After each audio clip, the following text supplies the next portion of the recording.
Hi everyone, welcome to Monica's kitchen. ఈరోజు మన recipe వచ్చేసి యమ్మీ స్వీట్ రెసిపీ బాదుషా. చూడ్డానికి కాదు, జ్యూసీగా నోట్లో వేసుకుంటే కరిగిపోయేలా ఉంటుంది. Taste super taste. ఇంట్లోనే చాలా ఈజీగా చేసుకునే విధానం నేను మీకు చూపిస్తాను. సో లేట్ ఎందుకు, తయారీ విధానం చూసేద్దాం. ముందుగా ఒక బౌల్లో ఒక కప్పు మైదా వేసుకొని కొంచెం సాల్ట్ వేసుకోవాలి, బేకింగ్ సోడా, యాక్చువల్గా బేకింగ్ పౌడర్ కూడా వేయచ్చు. సో నా దగ్గర అది లేదు కాబట్టి హాఫ్ బౌల్ కర్డ్ వేస్తున్నాను. పెరుగు వేస్తే గుల్లగా వస్తుంది. ఒక 2-3 స్పూన్స్ నెయ్యి వేసుకోవాలి. బాగా కలిపేసుకొని చక్కగా ఈ స్వీట్ రెసిపీకి చాలా మెత్తగా కలుపుకోవాలి పిండిని. అలా పట్టుకుంటే అలా రావాలి చక్కగా. ఇప్పుడు కొంచెం కొద్దిగా వాటర్ పోసుకుంటూ కలుపుదాము మొత్తం కలిసేదాకా.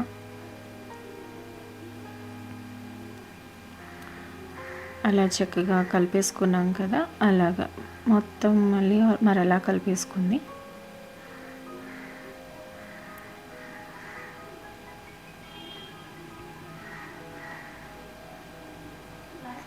పిండిని కలుపుకున్నాక దాని మీద మూత పెట్టి పక్కన పెట్టేసుకుందాము ఒక 10 మినిట్స్. ఇప్పుడు స్టవ్ ఆన్ చేసుకొని ప్యాన్ పెట్టుకొని ఒక కప్పు పంచదార, అరకప్పు వాటర్ పోసుకోవాలి. పాకం దగ్గరికి రాకర్లేదు, ఇది లైట్ తీగ పాకం వస్తే చాలు. పంచదార కరగాలి కదా. పంచదార కరిగినాక హాఫ్ నిమ్మ చెక్క పిండుకోవాలి దాంట్లో.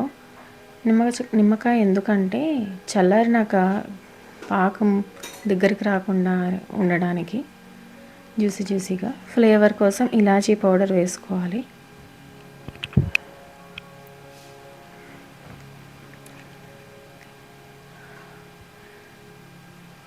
రెడీ అయిపోయినట్టుంది పాకం, చూద్దాము.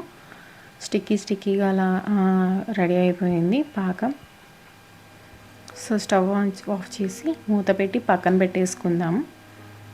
ఇప్పుడు ముందుగా మనం కలిపి పెట్టుకున్న పిండిని తీసుకొని చక్కగా పగులు లేకుండా కలుపుకోవాలి. మళ్ళీ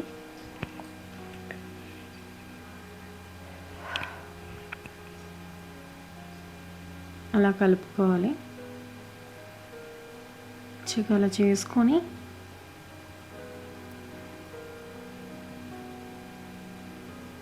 పీసెస్లా కట్ చేసుకోవాలి. పీసెస్లా కట్ చేసుకున్నాక ఉండలు చేసుకుందాము. ఉండలు చేసుకున్నాక మనం హోల్ పెట్టాలి కదా, దానికి ఏంటంటే లైట్గా పెడితే మాత్రం మొత్తం మళ్ళీ వచ్చేస్తుంది. మామూలుగా బాగా నొక్కి పెట్టాలి. హోల్ పెడితే సో డీప్ ఫ్రై అయ్యేలాగా బాగుంటుంది. హోల్ అనేది కనిపిస్తుంది మనకి. స్టవ్ ఆన్ చేసుకుని మూకుడు పెట్టుకొని ఆయిల్ పోసుకుందాం. నూనె మరీ కాగినప్పుడు వేయకూడదు, లైట్గా కాగితే సరిపోతుంది. లైట్గా కాగింది కదా, ఇప్పుడు వేసుకుందాం ఒక్కొక్కటి.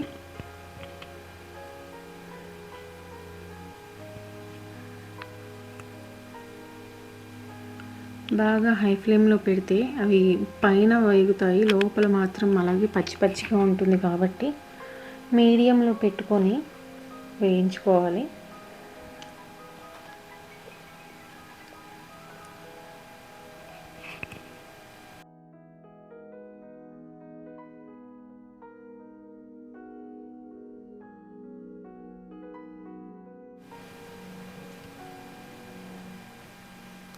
అలా వెనక్కి కూడా తిప్పుకోవాలి. వెనక్కి కూడా తిప్పేసుకున్నాక కొంచెం డీప్ ఫ్రై అవుతున్నాయి.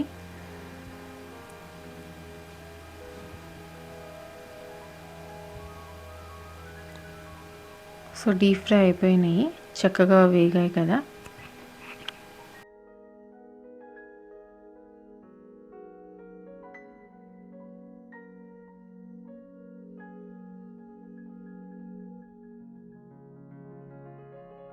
ఇప్పుడు చక్కగా ప్లేట్లోకి తీసేసుకుందాం. స్టవ్ ఆఫ్ చేసుకొని ముందుగా మనం రెడీ చేసి పెట్టుకున్న జ్యూసీగా ఉన్న పాకంలోకి ఇవన్నీ వేయాలి. చక్కగా ఒక 5 మినిట్స్ ఆర్ 3 మినిట్స్ అటు ఇటు తిప్పి పెట్టాలి. ఎందుకంటే పాకం అన్నిటికీ పట్టాలి కదా, చక్కగా పడుతుంది. వేడి మీదే వేయాలి ఆ పాకంలో కూడా. ఓకే, రెడీ అయిపోయినాయి. ఇప్పుడు సర్వింగ్ ప్లేట్లోకి తీసుకొని చక్కగా డ్రై ఫ్రూట్స్ మన దగ్గర ఏముంటాయి, కాజు, బాదం, పిస్తా ఏవి ఉంటే అవి చక్కగా చిన్నగా కట్ చేసుకుని స్లైసెస్ లాగా డెకరేట్ చేసుకోవాలి. సో ఇది ఇవాల్టి నా రెసిపీ, యమ్మీ స్వీట్ బాదుషా రెసిపీ. అలా జ్యూసీగా నోట్లో పెట్టుకుంటే కరిగిపోయేలాగా చాలా బాగుంది. నా వీడియోని ఫస్ట్ టైం చూస్తున్న వాళ్ళు నా ఛానల్ని సబ్స్క్రైబ్ చేసుకోవడం మర్చిపోవద్దు. సబ్స్క్రైబ్ చేసుకున్నాక బెల్ ఐకాన్ క్లిక్ చేసి ఆల్ నోటిఫికేషన్స్ క్లిక్ చేయండి.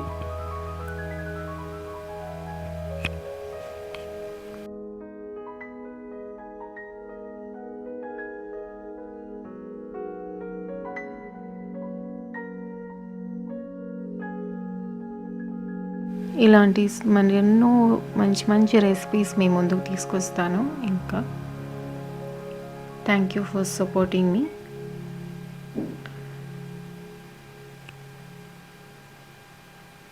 Thank you for watching my video. Bye.